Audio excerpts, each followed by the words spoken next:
Bonjour, je vous retrouve pour une nouvelle leçon qui va porter aujourd'hui sur les fonctions verbales.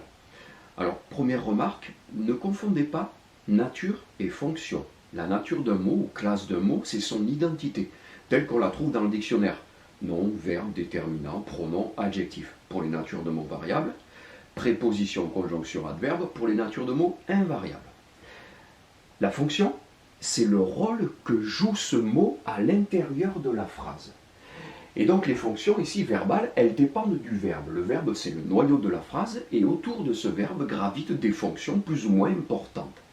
Il y en a deux que j'ai encadrées parce qu'elles ont un rôle très important au niveau de l'orthographe et donc du coup il faut bien les connaître.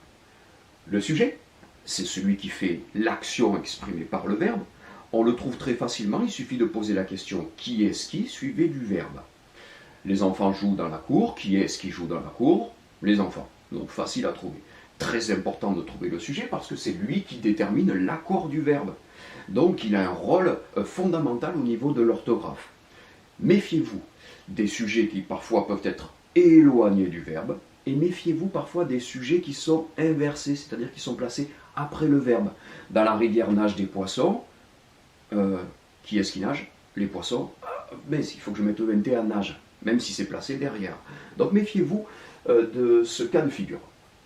Deuxième point, en quoi est-ce utile de repérer un COD? À quoi cela peut-il bien me servir? À une chose, le participe passé employé avec l'auxiliaire avoir. Je vous rappelle la règle. Le participe passé employé avec l'auxiliaire avoir ne s'accorde jamais avec le sujet, mais il s'accorde avec le COD si celui-ci est placé devant.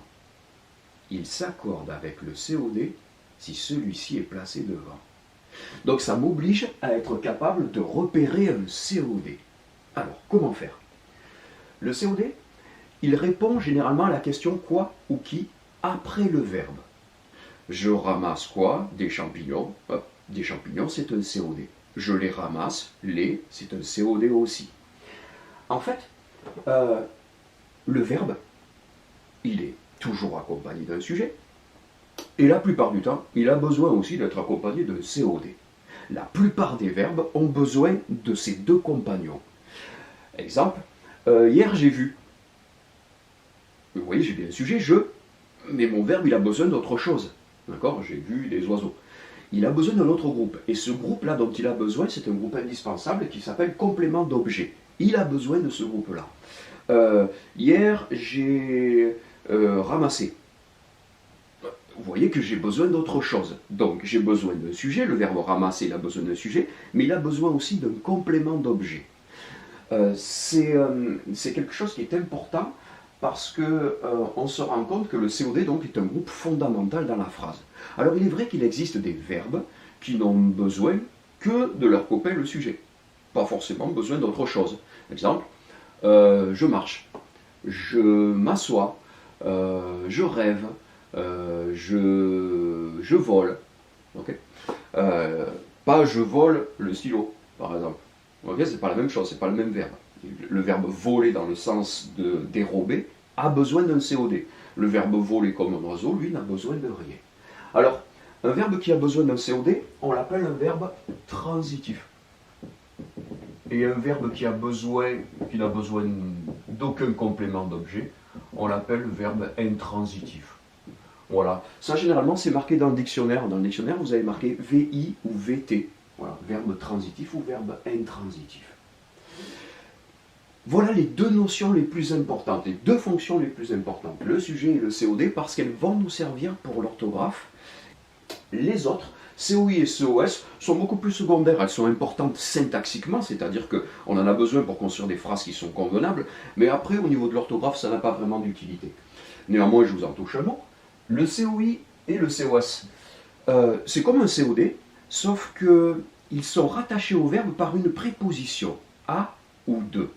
Vous voyez, ils ne peuvent pas se coller directement au verbe. Par exemple, je me souviens mes vacances, je me souviens de mes vacances. Vous voyez, je suis obligé de rajouter un A ou un de. Il ressemble à quelqu'un? Non, il ressemble à quelqu'un. Donc, le complément d'objet, il n'est pas collé directement, il est collé indirectement par l'intermédiaire d'une petite préposition à ou de. Ça, c'est ma préposition.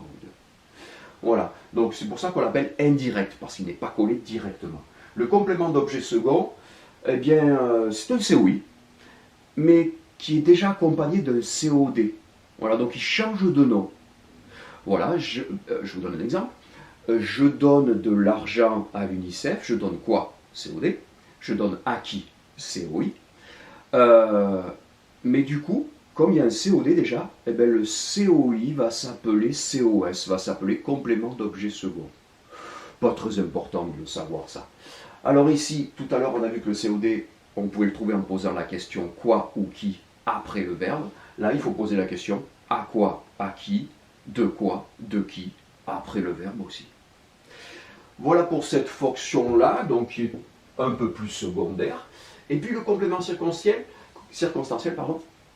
est intéressant parce qu'il permet d'enrichir la phrase, de rajouter des informations sur le verbe. Par exemple, de dire où se situe l'action, quand se situe l'action, comment est faite l'action, dans quel but est faite l'action. Okay, donc ce sont des groupes généralement que l'on peut enlever dans la phrase, mais ils sont très intéressants parce qu'ils rajoutent des informations. Exemple, j'ai ramassé des champignons hier, j'ai ramassé des champignons dans la forêt. Vous voyez, j'ai rajouté hier, complément circonstanciel de temps, dans la forêt, complément circonstanciel de lieu. Donc ça me permet en fait de rajouter des informations dans une phrase. Ça explique en quelque sorte les circonstances de l'action. Donc c'est un outil très intéressant, qui n'a pas d'intérêt particulier pour l'orthographe, mais qui a un vrai intérêt pour l'expression, pour la qualité de votre expression et la richesse de vos phrases. Voilà ce que je voulais évoquer avec vous pour les fonctions verbales. J'espère que j'ai été clair. Je vous dis à bientôt pour une nouvelle vidéo. Au revoir.